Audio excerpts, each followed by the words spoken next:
সৃষ্টিকর্তার কাছে সেই মানুষই সবচেয়ে প্রিয় যে অন্যের জীবনের জন্য নিজের সুখ বিসর্জন দিতে পারে।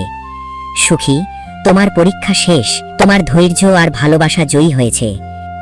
হরিণটি তার শিং দিয়ে সুখীর গলা স্পর্শ করে। একটি সোনালী আভা সুখীর শরীরে মিশে যায়।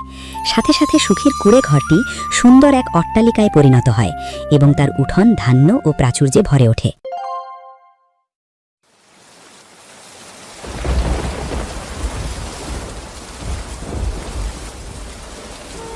ঘরের ভেতরে টিমটিমে প্রদীপ জ্বলছে।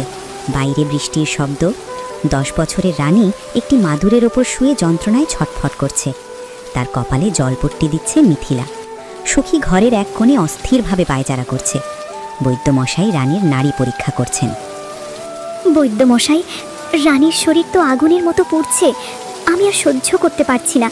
কোনো একটা ওষুধ দিন, যাতে ও একটু শান্ত হয়ে ঘুমোতে পারে। মিথিলা মা, ধৈর্য ধরো। আমি আমার ঝুলি থেকে সব রকম জড়িবুটি দিয়ে চেষ্টা করেছি, কিন্তু এই জ্বর সাধারণ কোনো জ্বর নয়। ওর নাড়ির গতি ক্রমশ কমে আসছে। আপনি অমন কথা বলবেন না মশাই। গ্রামের সবাই বলে আপনার হাতের ছোঁয়ায় মরা মানুষ বেঁচে ওঠে। আমার মেয়েটাকে রক্ষা করুন, ওর তো কোনো অপরাধ নেই। বিধাতা কেন এমন কঠিন পরীক্ষা নিচ্ছেন আমাদের? মানুষের সাধ্য তো সীমাবদ্ধ সুখী, তবে একটা শেষ চেষ্টা করা যেতে পারে। আজ থেকে বহু বছর আগে আমার গুরু এক বিশেষ ঔষধের কথা বলেছিলেন। গভীর বনের মাঝখানে এক প্রাচীন জলাশয় আছে, সেখানে নীল পদ্ম ফোটে। কাল সূর্য ওঠার আগে যদি সেই পদ্মের রস রানীর মুখে দেওয়া যায়, তবেই ও বেঁচে ফিরবে। গভীর বন, কিন্তু সেখান থেকে তো মানুষ জীবিত ফেরে না। হিংস্র জন্তু আর গহীন অন্ধকার। ওখানে যাওয়া মানেই তো নিশ্চিত মৃত্যু। যে পথে গেলে আমার মা বেঁচে ফিরবে, সেই পথে মৃত্যু থাকলেও আমি যাব। সৃষ্টিকর্তা যদি আমায় বাবা বানিয়ে পাঠিয়েছেন, তবে সন্তানের প্রাণ রক্ষা করার শক্তিও তিনি আমায় দেবেন। সাবধানে যেও সুখী, পথ খুব দুর্গম। একমাত্র নীল পদ্মই পারে রানীকে ফিরিয়ে আনতে। আর দেরি করো না, সময় ফুরিয়ে আসছে। আমি এখনই বেরোচ্ছি। মিথিলা, তুই রানীর পাশে থাক। আমি ঠিক নীলপদ্ম নিয়ে ফিরব। বিধাতা আমাদের সহায় হবেন।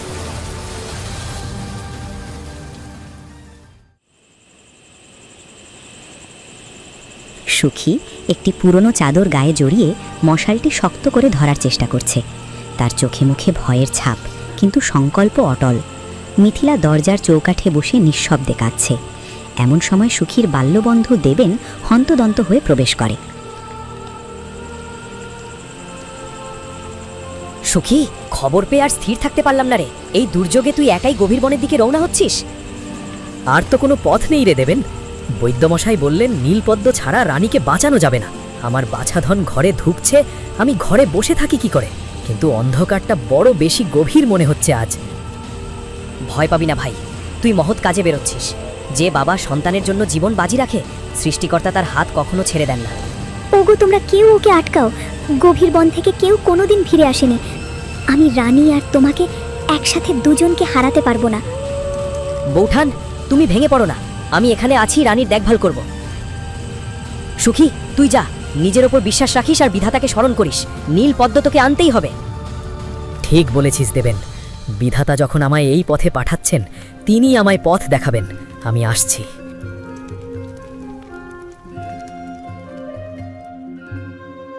সুখীর বাড়ির ঠিক পেছন দিকে একটা বড় গাছের আড়ালে লুকিয়ে সব দেখছিল মহেশ। তার মুখে এক দুষ্টু হাসি ফুটে ওঠে। যা সুখী, মরার পথেই যা। নীল পদ্ম তো দূরের কথা, ওই বনের রাক্ষসরা তোকে ছিঁড়ে খাবে। তুই একবার শেষ হয়ে গেলেই তোর ওই উর্বর জমিটা আমি দখল করে নেব। লোকে জানবে তুই বনের পশুদের পেটে গেছিস, আর আমি হব গ্রামের সবচেয়ে প্রভাবশালী। বিধাতা তোকে মারার সুযোগ করে দিয়েছেন, আমি সেটা নষ্ট হতে দেব না। বনের প্রবেশপথে সুখী জুতো পায়ে এগিয়ে চলছে। হঠাৎ ঝোপের আড়াল থেকে মহেশ বেরিয়ে আসে। তার মুখে কৃত্রিম উদ্বেগের ছাপ। আরে সুখী, কোথায় যাচ্ছিস এই অসময়ে? বনের সোজা পথটা তো ধসে বন্ধ হয়ে গেছে। ওদিকে গেলে আর ফিরতে পারবি না। নীল পদ্ম চাইলে বাম দিকের ওই অন্ধকার সংকীর্ণ পথটা ধর, ওটাই আসল রাস্তা। বলছিস কি মহেশ? বৈদ্যমশাই তো সোজা যাওয়ার কথা বলেছিলেন। তিনি বুড়ো মানুষ, অনেকদিন বনে যান না। আমি কালই দেখে এসেছি। যা, দেরি করিস না। দেরি হলে রানীকে আর বাঁচাতে পারবি না। সুখী বিভ্রান্ত হয়ে মহেশের বলা ভুল পথে পা বাড়ায়। মহেশ আড়ালে পৈশাচিক হাসে এবং দ্রুত গ্রামের মোড়ল দেবাশিস বাবুর বাড়ির দিকে ছোটে। মোড়ল দেবাশিস বাবু তামাক খাচ্ছিলেন। দেবেন সেখানে বসে চিন্তিত মুখে রানীর কথা বলছিল। মহেশ হন্তদন্ত হয়ে ভেতরে ঢোকে। মোড়ল মশাই, সর্বনাশ হয়ে গেছে। সুখী পাগল হয়ে গেছে। ও বনের সেই নিষিদ্ধ এলাকায় ঢুকে পড়েছে যেখানকার গাছপালা ছোঁয়া বারণ। ও নাকি কি সব অশুভ শক্তিকে তুষ্ট করতে গেছে। কি বলছো মহেশ? আমাদের পূর্বপুরুষরা বলে গেছেন ওই এলাকায় কেউ ঢুকলে পুরো গ্রামে মহামারী নামবে। সুখী এমন কাজ করতে পারে না। মোড়ল মশাই, মহেশ মিথ্যে বলছে। সুখী শুধু ওর মেয়ের প্রাণ বাঁচাতে নীলপদ্ম খুঁজতে গেছে। ও কোনো অশুভ কাজ করতে পারে না। আপনি দেবেনের কথা বিশ্বাস করবেন না মোড়ল মশাই। আমি নিজের চোখে ওকে নিষিদ্ধ সীমানা পার হতে দেখেছি। ও যদি ওখান থেকে কিছু নিয়ে ফেরে তবে আমাদের সবার অমঙ্গল হবে। সৃষ্টিকর্তা আমাদের ক্ষমা করবেন না। এখনই ওকে আটকাতে লোক পাঠান। যদি মহেশের কথা সত্যি হয় তবে তো গ্রামের স্বার্থে আমাকে কঠোর হতে হবে। বিধাতা জানেন সত্য কি। দেবেন, তুমি আমার সঙ্গে চলো। আমাদের বনের মুখে গিয়ে দেখতে হবে সুখী আসলে কোন পথে গেছে।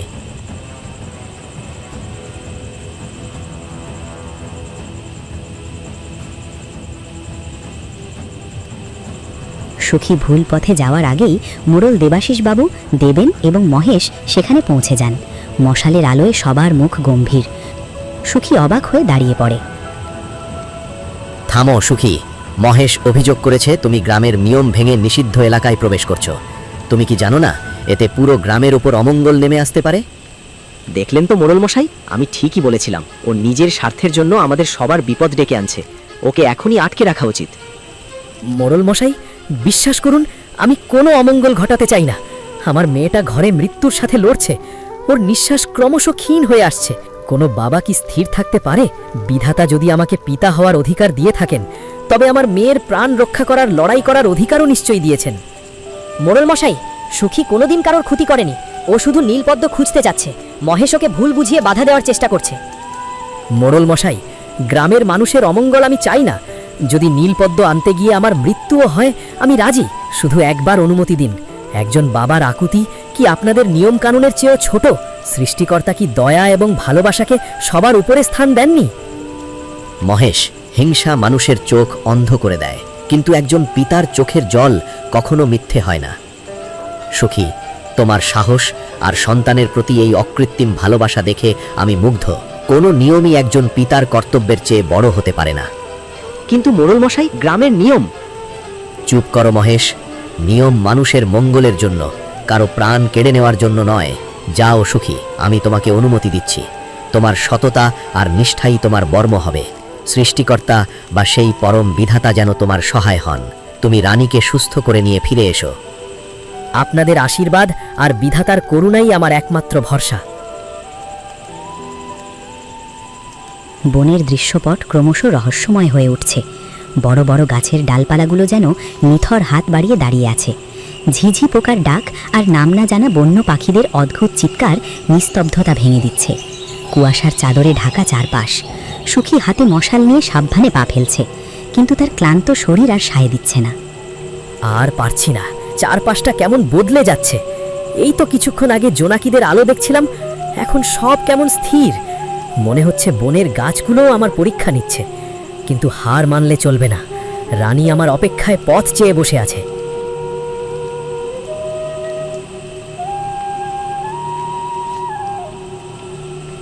হে পরম বিধাতা, তুমি তো অন্তর্যামী। তুমি জানো আমি কোনো ধন সম্পদ বা রাজত্বের লোভে এখানে আসিনি। আমি এসেছি এক অসহায় পিতার আর্তনাদ নিয়ে। তুমি এই বিশাল সৃষ্টি করেছ। এই বনের প্রতিটি লতা পাতায় তোমার প্রাণ বিদ্যমান। তবে কেন আজ আমি পথ হারিয়ে ফেলছি? আমায় শক্তি দাও সৃষ্টিকর্তা, যাতে আমি আমার সন্তানের প্রাণ রক্ষা করতে পারি। ওটা কি? ওই ঝোপের আড়ালে অমন আলোর উৎস কি হতে পারে? কোনো বিপদ, নাকি সৃষ্টিকর্তা আমার ডাকে সাড়া দিলেন?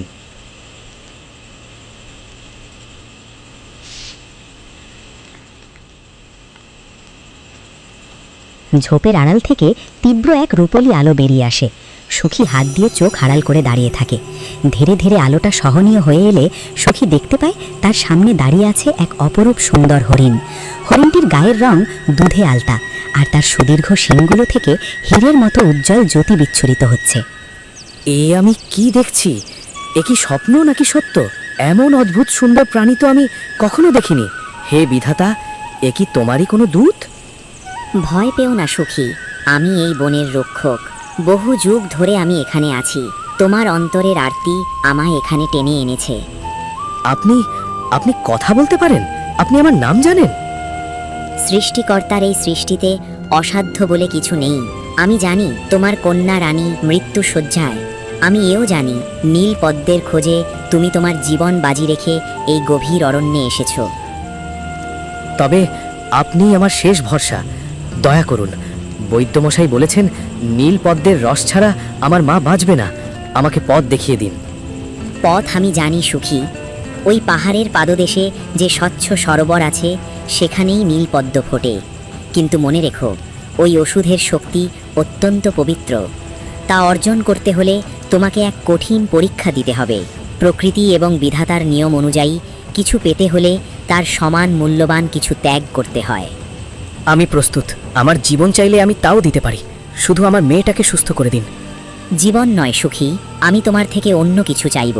এমন এক জিনিস যা তোমার খুব প্রিয়। তুমি কি সেই ত্যাগের জন্য প্রস্তুত? ভালো করে ভেবে উত্তর দাও, কারণ একবার কথা দিলে আর ফেরানো যাবে না। সন্তানের প্রাণের চেয়ে বড় প্রিয় আর কিছু নেই আমার কাছে। আপনি যা চাইবেন আমি তাই দেব। আমি কথা দিচ্ছি। তবে তাই হোক, আমার সঙ্গে এসো।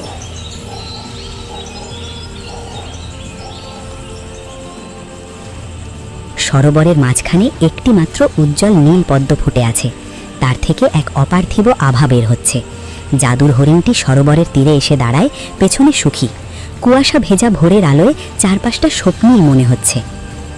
ওই দেখো সুখী, নীল পদ্ম। এর একটি মাত্র পাপড়ির রস তোমার কন্যার জীবন ফিরিয়ে দিতে পারে। কিন্তু তুমি কি জানো এই ফুল আহরণ করার অর্থ কি? আমি শুধু জানি ওই ফুলটি আমার রানীর জীবন। আপনি যা চাইবেন আমি তাই দেব। দয়া করে আর দেরি করবেন না। সুখী, তোমার জীবন আর 10টা মানুষের চেয়ে আলাদা। তোমার কণ্ঠে এক অদ্ভুত জাদু আছে। আমি এই ওষুধের বিনিময়ে তোমার সেই কণ্ঠস্বর কেড়ে নেব। আমার কণ্ঠস্বর? আমি কি আর কোনো দিন কথা বলতে পারবো না? না, সারা জীবনের জন্য তুমি নির্বাক হয়ে যাবে। তুমি তোমার আদরের কন্যাকে আর কোনোদিন মা বলে ডাকতে পারবে না। ভেবে দেখো সুখী, কথা না বলতে পারা এক জীবন্ত মৃত্যুর সমান। তুমি কি সত্যিই নীল পদ্মের জন্য এই মহান ত্যাগ করতে প্রস্তুত? আমার কণ্ঠ দিয়ে আমি কি করব যদি আমার মেয়েটাই না থাকে? তার হাসি মুখ দেখার জন্য আমি চিরকাল নীরব থাকতে রাজি আছি। বিধাতা আমায় কথা বলার শক্তি দিয়েছিলেন মানুষের সেবা করতে। আজ সেই শক্তি বিসর্জন দিয়ে যদি আমার সন্তানের জীবন বাঁচে, তবে এর চেয়ে বড় সার্থকতা আর কি হতে পারে? আমি রাজি। তোমার এই নিঃস্বার্থ ভালোবাসা ইতিহাসে লেখা থাকবে। যাও, পদ্মটি ছিঁড়ে নাও।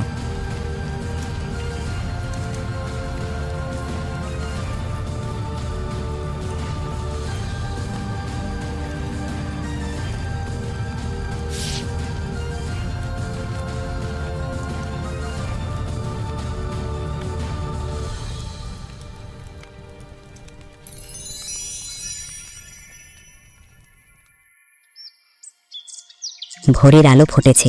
মিথিলা দরজায় বসে পথ চেয়ে আছে, তার চোখে জল। এমন সময় সুখী টলটলে তললে উঠোনে এসে দাঁড়ায়।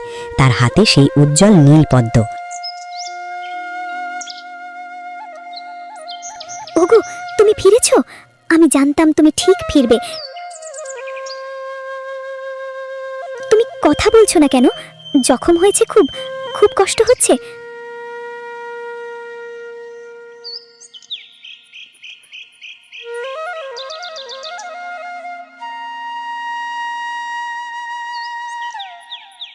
মা, বাবা, আমাকে একটু জল দেবে?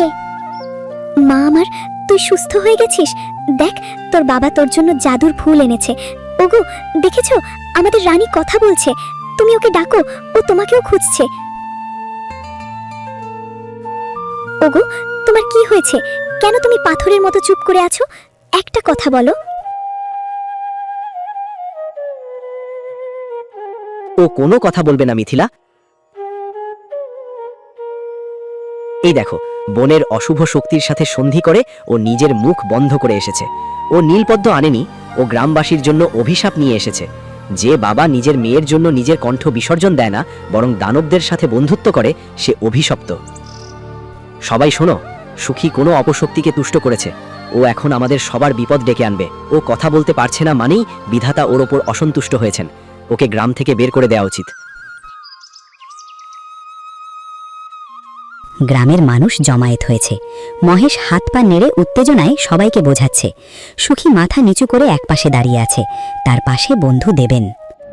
মোড়ল মশাই, আপনি এখনো দয়া দেখাচ্ছেন?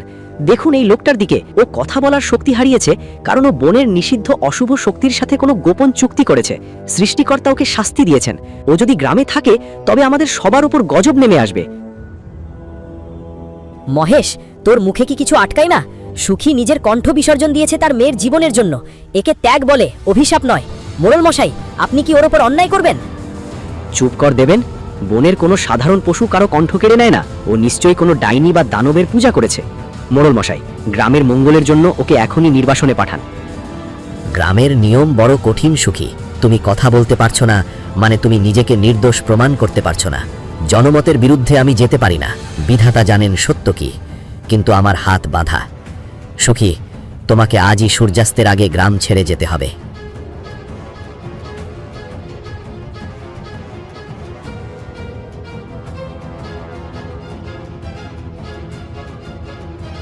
এ কি অলৌকিক দৃশ্য!